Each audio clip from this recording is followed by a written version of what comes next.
Hello everyone, it's Shane Kanto, your Wasteland reviewer, and I'm here to review a new indie film that is a romance, and it's actually based off of a true story called Maudie, and it's about a crippled woman who basically is treated like some kind of child and can't take care of herself, and then she finds an ad for being a housemaid to a grumpy old guy who lives in a shack.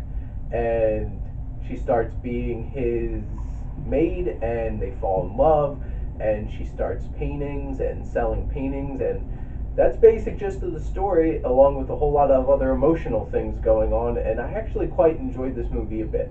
And this was directed by Aisling Walsh, and what she does in this film is creates a very touching, very it has a very folky country vibe because these two characters live out in a shack, like in the middle of like farmland in Nova Scotia, and everything that she brings to how this film is presented and constructed just feels all natural and like wholesome out on like the range kind of thing.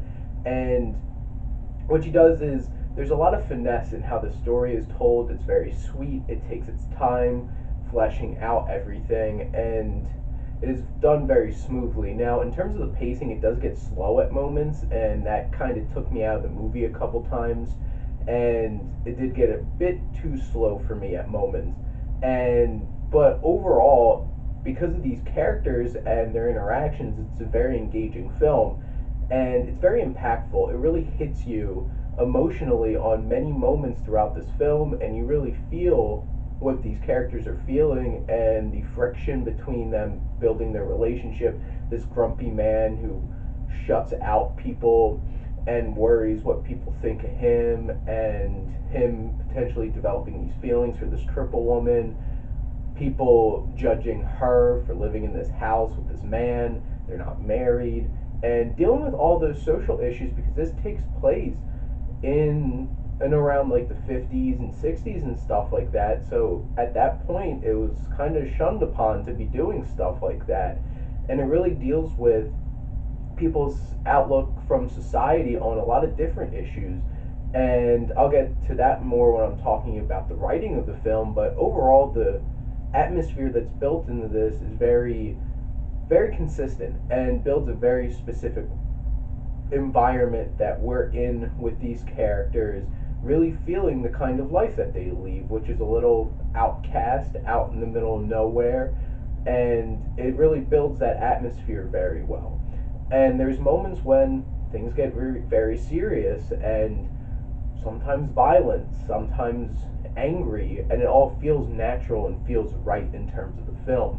Now, the cinematography was done by Guy Godfrey, and this camera work is so fantastic, and everything is framed exactly how you wanted it, and framed in a way that it tells exactly what it wants to display on screen.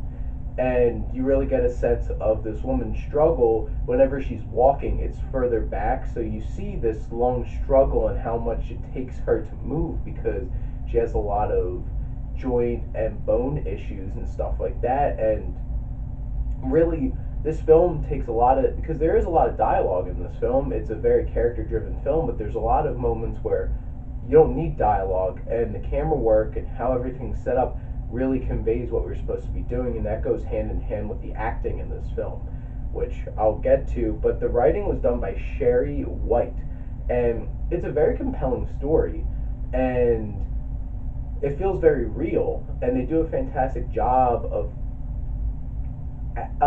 realistically portraying how this relationship transforms over time and developing. Now, they lose a sense of time, and I guess makeup and stuff like that doesn't portray how much time has passed very well, and I guess that could get a little confusing because they were supposed to be like in their 70s by the time the end of this film. But the idea is it's not like doesn't take a whole lot away from the film in terms of the story. There are some things that felt a little pushed in for dramatic effect that later in the film nothing was built up until that point, or there might be a little bit much for it because it is a full 2 hour movie, and it could have been streamlined a little bit.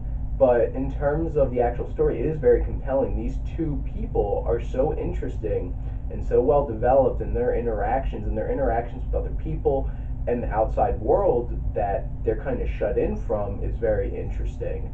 And it's so well written. Their dialogue feels very natural. You believe everything that each of them are saying. It's very true to the characters that are built up in the film. Now, the themes, it's a very meaningful film, and it really fleshes out coming to grips with other people's perceptions of you and finding that happiness that it's like, if something makes me happy, it's okay. It doesn't really matter what other people think. And they're judging, it's like this crippled woman and this grumpy guy living together in this home, and people pass judgment on them, and really dealing with societal's outlook on people with disabilities and stuff like that was a big aspect of this film, and realizing that like they're people too, they can make their own decisions, and these characters are flawed. Both of them make mistakes, both of them are stubborn, and both of them live their lives and come to grips with living their lives the way they want to. And I think that's a really special thing that they portray in this film. Now, the music, which was done by Michael Timmons, it really matches this outdoorsy life that they live, like on the outskirts of, I guess, society, out in the middle of nowhere. And it's very folky and like country kind of music, really brought together, and it really builds on that vibe. And it does feel like this is a small, intimate, romantic film, and all that music builds on top of that and really makes you feel that and what they're trying to get at with that. Now, the acting, Sally Hawkins and Ethan Hawke are both amazing in this film.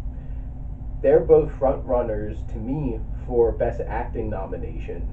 And I don't want Ethan Hawke getting a Best Supporting Actor nomination for this because he's not the title character. It's basically the opposite of what The Theory of Everything and The Danish Girl. It's like Eddie Redmayne's the leading man, so automatically their wives have to be supporting actresses, even though their stories are just as important as the male's stories. And actually, in those films, actually probably more fleshed out and more interesting, to be perfectly honest. And both of these characters are in the forefront. They both go on their journeys coming together, and Sally Hawkins and Ethan Hawke do all these little things in terms of their physicality and even their vocalization of things and how they interact with people, and they really sell these characters, and they really sell this budding romance between the two of them.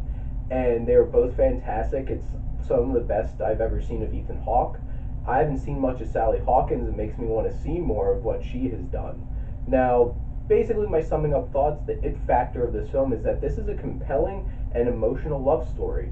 And it might be a bit slow, but if you get past that, because how engaging their relationship is and how interesting the characters are. And I'm going to give Maudie an A minus.